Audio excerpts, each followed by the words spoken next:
Sinopsis de los errores imputados al Conciliábulo Vaticano II. Introducción. Se le imputa al Vaticano II, en general, una mente poco o nada católica a causa del antropocentrismo tan inexplicable cuanto innegable que resuman todos sus documentos, así como debido a la simpatía que manifiesta por el mundo y sus engañosos valores. Más en concreto, se le imputan ambigüedades notables, contradicciones patentes, omisiones significativas y, lo que más cuenta, errores graves en la doctrina y la pastoral. Errores en el discurso de inauguración y en el mensaje al mundo.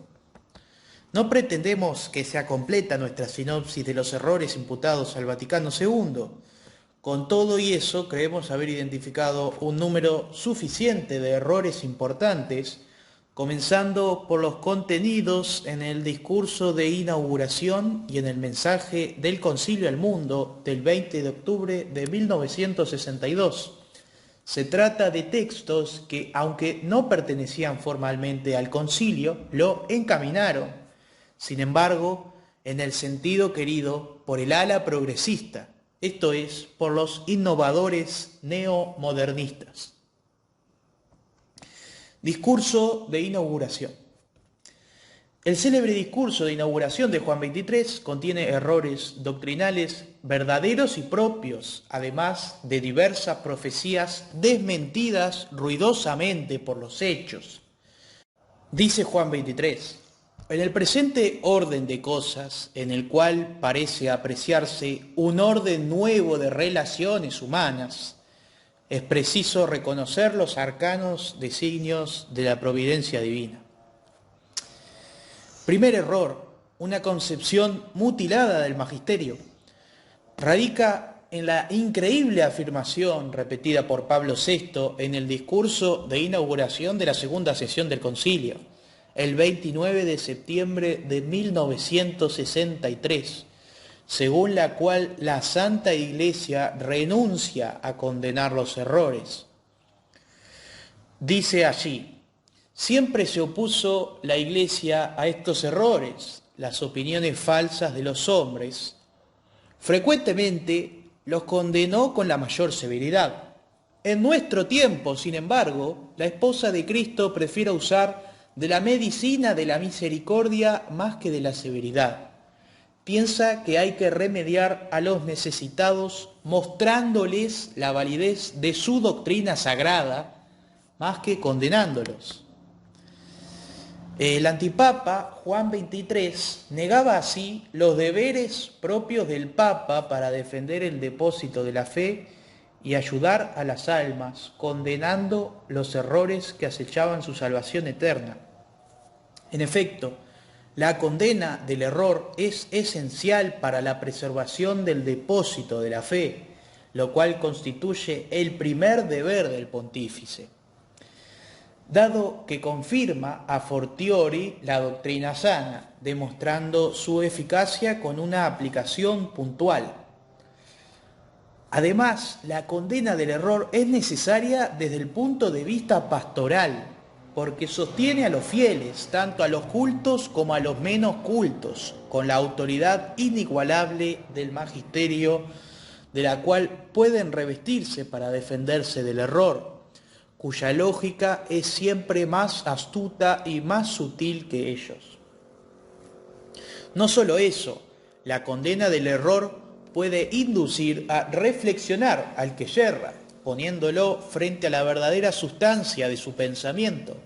Como siempre se ha dicho, la condena del error es obra misericordiosa ex sese. Sostener que esta condena no debe tener ya lugar significa propugnar, por un lado, una concepción mutilada del magisterio de la Iglesia, por el otro, sustituir el diálogo con el que yerra, que la Iglesia siempre ha procurado, por el diálogo con el error. Todo ello configura un error doctrinal que en el texto susomentado de Juan 23 se manifiesta en el peligroso puerto que tocan sus ideas al final, donde parece latir el pensamiento de que la demostración de la validez de la doctrina es incompatible con la renovación de las condenas, como si tal validez hubiera de imponerse únicamente gracias a la fuerza de su propia lógica interna. Pero si fuera así, la fe no sería ya un don de Dios y no necesitaría ni de la gracia para llegar a ser y fortalecerse, ni del ejercicio del principio de autoridad encarnado por la Iglesia Católica para sostenerse. Y aquí es donde radica propiamente el error que se esconde en la frase de Juan 23, una forma de pelagianismo característico de toda concepción racionalista de la fe, condenada multitud de veces por el magisterio. La demostración de la validez de la doctrina y la condena de los errores se han implicado siempre necesaria y recíprocamente en la historia de la Iglesia, y las condenas fulminaban no solo las herejías y los errores teológicos en sentido estricto, sino además y de manera implacable toda concepción del mundo que no fuese cristiana, no tan solo las contrarias a la fe, sino también las distintas de ella, religiosas o no, por poco que lo fuesen, porque al decir de nuestro Señor, quien no recoge conmigo, dispersa. La heterodoxa toma de posición de Juan 23, mantenida por el concilio y el posconcilio, hasta hoy derrocó por tierra, se nota ya en los textos conciliares, la típica y férrea armazón conceptual de la Iglesia, muy entrañada otrora hasta por sus enemigos, algunos de los cuales incluso la apreciaban sinceramente. Dice Nietzsche: el sello intelectual de la Iglesia es en esencia el rigor inflexible con que se tratan los conceptos y los juicios de valor como consolidados, como eternos. Segundo error, la contaminación de la doctrina católica con el pensamiento moderno, intrínsecamente anticatólico. La otra conocidísima y gravísima afirmación de Juan 23, repetida por él a los cardenales el 13 de enero de 1963 en el discurso del día de su cumpleaños, se relaciona con la renuncia pregonada a herir el error con dicha abdicación inaudita. Allí dice: el espíritu cristiano, católico y apostólico de todos espera que se dé un paso adelante hacia una penetración doctrinal y una formación de las conciencias que esté en correspondencia más perfecta con la fidelidad a la auténtica doctrina, estudiando esta y poniéndola en conformidad con los métodos de la investigación y con la expresión literaria que exigen los métodos actuales. Una cosa es la sustancia del depositum fidei, es decir, de las verdades que contiene nuestra venerada doctrina, y otra la manera como se expresa, y de ello ha de tenerse gran cuenta con paciencia, si fuese necesario, ateniéndose a las normas y exigencias de un magisterio de carácter prevalentemente pastoral. Estos conceptos los repitió expresamente el concilio en el decreto Unitatis Redintegratio sobre el ecumenismo, artículo 6. El principio otrora formulado por los liberales y los modernistas, según el cual la doctrina antigua debía revestirse de una forma nueva, sacada del pensamiento moderno, había sido ya condenado expresamente por San Pío X en su encíclica Pascendi y en su decreto Lamentabili, y por Pío XII en Humani Generis. De ahí que Roncalli propusiera una doctrina ya condenada formalmente como herética por los papas anteriores, en cuanto característica de la herejía modernista. En efecto, no es posible aplicar a la doctrina católica las categorías del pensamiento moderno, el cual niega a priori en todas sus formas la existencia de una verdad absoluta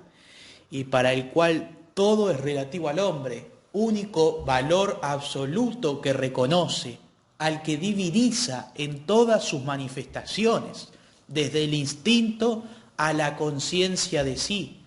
Se trata, pues, de un pensamiento intrínsecamente opuesto a todas las verdades fundamentales del cristianismo, comenzando por la idea de un Dios creador, de un Dios viviente que se reveló y encarnó, y terminando por el modo de entender la ética y la política. Al proponer tamaña contaminación, Juan XXIII se revelaba discípulo del método de la Nouvelle Théologie neomodernista, condenada antaño por el magisterio de los papas. Si al concilio le hubiese preocupado de veras la satisfacción de las necesidades de los tiempos, referidas a la misión salvífica de la Iglesia Católica, habría debido investigar a fondo las condenas del pensamiento moderno que los papas habían formulado en el pasado, desde Pío IX a Pío XII,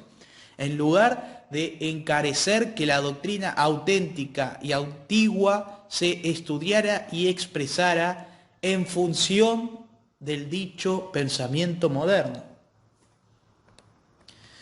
Tercer error: el fin de la Iglesia es la unidad del género humano. El tercer error estriba en la erección de la unidad del género humano en fin propio de la Iglesia. Dice Juan XXIII: venerables hermanos, esto es lo que se propone el Concilio Ecuménico Vaticano II, el cual, mientras agrupa las mejores energías de la Iglesia y se esfuerza en hacer que los hombres acojan con mayor solicitud el anuncio de la salvación, prepara y consolida ese camino hacia la unidad del género humano, que constituye el fundamento necesario para que la ciudad terrenal se organice a semejanza de la ciudad celeste, en la que, según San Agustín, reina la verdad, dicta la ley de la caridad y cuyas fronteras son la eternidad. A la unidad del género humano se la considera aquí el fundamento necesario para que la ciudad terrestre se asemeje cada vez más a la celeste. Pero lo cierto es que nunca se había enseñado en el pasado que la expansión de la Iglesia en este mundo necesitara de dicho fundamento, tanto más cuanto que la consecución de la unidad del género humano, unidad afirmada simpliciter por el Papa, es una idea guía de la filosofía de la historia elaborada por el pensamiento laicista a partir del siglo XVIII, una componente esencial de la religión de la humanidad, no de la religión católica. El error consiste aquí en mezclar la visión católica con una idea ajena a ella, tomada del pensamiento laicista, que la niega y contradice excese, puesto que el pensamiento en cuestión no aspira ciertamente a extender el reino de Dios, es decir, la parte de éste visible en la tierra o iglesia militante, sino que anhela suplantar a la propia Iglesia por la humanidad, convencido como está de la dignidad del hombre en cuanto hombre, porque no cree en el dogma del pecado original y de sus presuntos derechos. Así que los efectos deletéreos de la negativa a condenar los errores del siglo se hicieron sentir también como por una especie de némesis en el discurso que la propuso, visto que éste contiene con certeza uno de los errores del siglo, por lo menos en compañía de otros dos, más propiamente teológicos. Errores en el mensaje de los padres conciliares al mundo. El mensaje al mundo transmitido en la inauguración del concilio contiene en miniatura la pastoral que se desarrollará ad abundantium en la Gaudium et Spes, una pastoral en la cual el puesto principal se reserva para los bienes humanos, la dignidad del hombre en cuanto hombre, la paz entre los pueblos, invocada para no tener que convertirlos a Cristo. Allí se dice: y puesto que de los trabajos del concilio confiamos que aparezca más clara e intensa la luz de la fe, esperamos también una renovación espiritual, de la que proceda igualmente un impulso fecundo que fomente los bienes humanos, tales como los inventos de las ciencias, los adelantos de la técnica y una más dilatada difusión de la cultura. Los bienes humanos están representados aquí por el progreso de la ciencia, del arte, de la técnica, de la cultura, entendida a la manera del siglo, según se infiere de Gaudium et Spes. ¿Debía el concilio preocuparse de eso? ¿Había de desear el incremento de tales bienes meramente terrenales, caducos, a menudo falaces, en lugar de anhelar el aumento de los eternos fundados en valores perennes, enseñados por la Iglesia a lo largo de los siglos? ¿Cómo asombrarse de que por efecto de una pastoral de tal género se abriera la grave crisis que todavía perdura, en vez de verificarse un nuevo esplendor de la fe? El error teológico, en sentido propio, se manifiesta después, en la conclusión del mensaje, allí donde se escribe: por eso, humilde y ardientemente invitamos a todos, no solo a nuestros hermanos, a quienes servimos como pastores, sino también a todos los hermanos que creen en Cristo y a todos los hombres de buena voluntad, prescindiendo por ello de su religión personal, a que colaboren con nosotros para instaurar en el mundo una sociedad humana más recta y más fraterna, puesto que el designio divino es tal que por la caridad brille ya de alguna manera el reino de Dios como prenda del reino eterno. Esta no es la doctrina católica, para la cual la prenda del reino eterno en este mundo la constituye solo y exclusivamente la Iglesia católica, la Iglesia visible, docente y discente, miembros terrenales del cuerpo místico de Cristo, que crece con lentitud, pero lo hace a despecho de la oposición del príncipe de este mundo. La Iglesia, no la unión de todos los hombres de buena voluntad, de todo el género humano, bajo el estandarte del progreso. Ejemplos de ambigüedades y contradicciones en los textos conciliares. Como ejemplos de ambigüedades graves y específicas, nos limitaremos aquí a recordar las que ya se han convertido en clásicas. En la constitución dogmática Dei Verbum sobre la revelación divina, dogmática solo porque se ocupa de verdades inherentes al dogma, las verdades de la fe sobre las dos fuentes paritarias de la revelación, Sagrada Escritura y tradición, sobre la inerrancia absoluta de las Escrituras y sobre la historicidad plena y total de los evangelios, se exponen de manera insuficiente a todas luces y poco clara en los artículos 9, 11, 19 de Dei Verbum, con una terminología que en un caso se presta a interpretaciones opuestas entre sí, una de las cuales puede reducir la inerrancia a sola la verdad consignada en las Escrituras con vistas a nuestra salvación,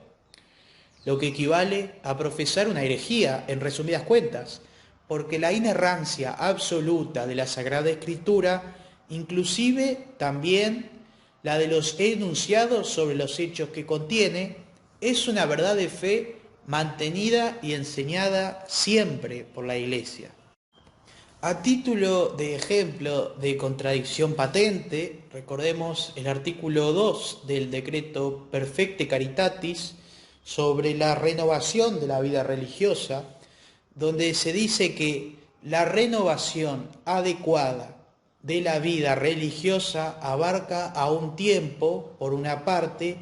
la vuelta a las fuentes de toda vida cristiana y a la primitiva inspiración de los institutos,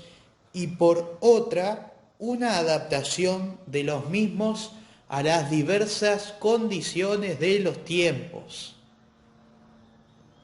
La contradicción salta a la vista, porque lo propio de la vida religiosa, a tenor de los 3 votos de pobreza, castidad y obediencia, ha sido siempre el estar en antítesis perfecta con el mundo, corrompido por el pecado original, cuya figura es caduca y pasajera.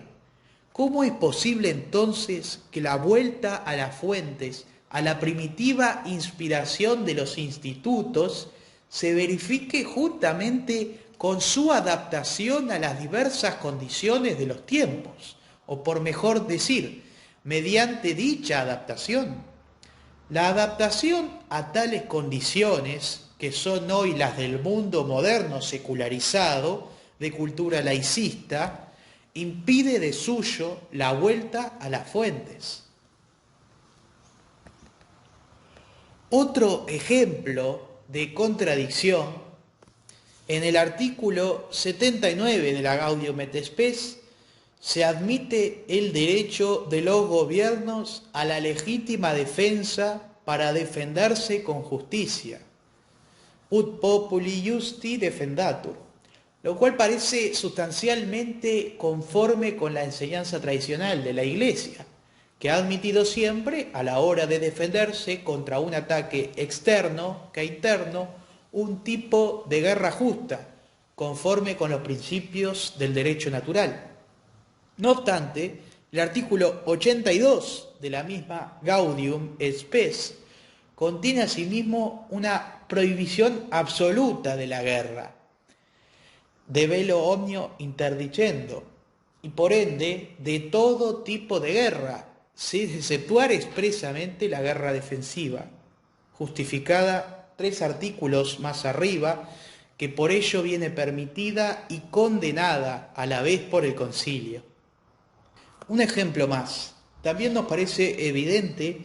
que se da una contradicción tocante al tan cacareado mantenimiento del latín como lengua litúrgica. En efecto, el concilio ordena conservar, servetur, el uso de la lengua latina en los ritos latinos. Sacrosanctum Concilium, artículo 36. Pero al mismo tiempo concede mayor cabida en la liturgia a la lengua vulgar, según las normas y los casos fijados por el propio concilio.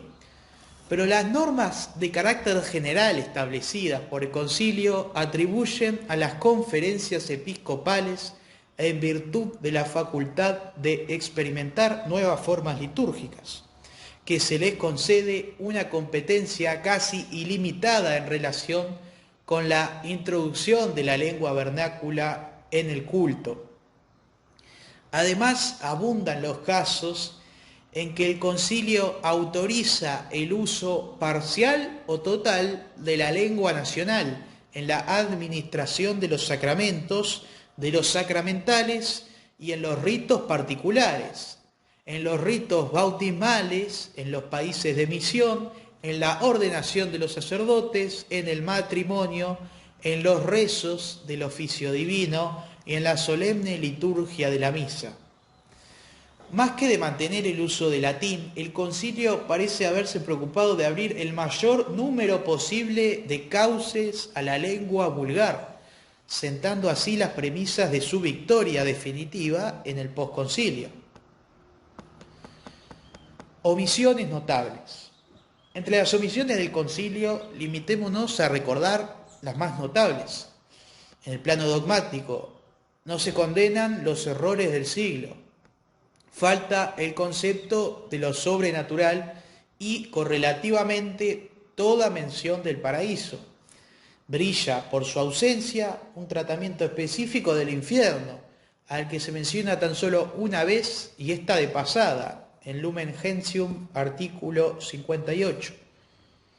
No figura mención alguna del dogma de la transustanciación ni del carácter propiciatorio del santo sacrificio en la noción de la Santa Misa expuesta en el artículo 47 de la Sacrosanctum Concilium, lo que se repite, por ejemplo, en el artículo 106 de la misma Constitución y en otros lugares. Tampoco se menciona en absoluto a los pobres de espíritu. Peor aún, falta hasta su concepto. En el plano espiritual, en general se advierte la omisión de cualquier rasgo específicamente católico en conceptos clave de la pastoral, relativo a las relaciones entre la Iglesia y el Estado, el tipo ideal del individuo, la familia, la cultura, etc. No se condena al comunismo, hecho sobre el cual han corrido ríos de tinta.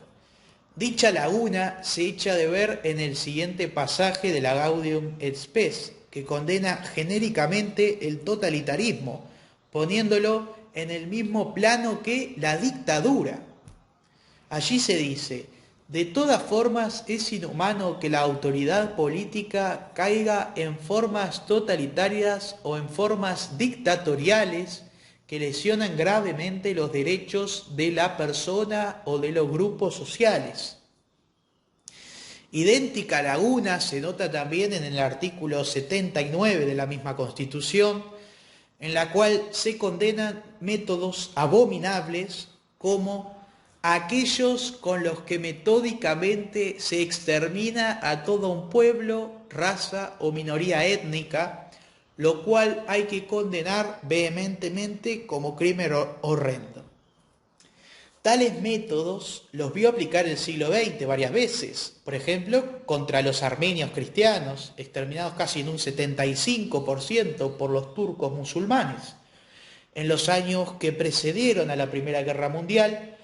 pero también vio a los comunistas aplicarlos a eliminar física y sistemáticamente al denominado enemigo de clase, es decir, a millones de individuos cuya culpa no era otra que la de pertenecer a una clase social determinada, aristocracia, burguesía, campesinado, que había de ser extirpada en nombre de la sociedad sin clases, fin utópico del comunismo. De ahí que en la Gaudium et Spes, artículo 79, habría debido añadirse el genocidio de una clase social a los distintos tipos de exterminio mencionados, pero el ala progresista que se impuso en el concilio se guardó bien de hacerlo. En buena parte se orientaba políticamente hacia la izquierda y no quiso que se hablara ni del marxismo como doctrina ni del comunismo como realización práctica de aquel.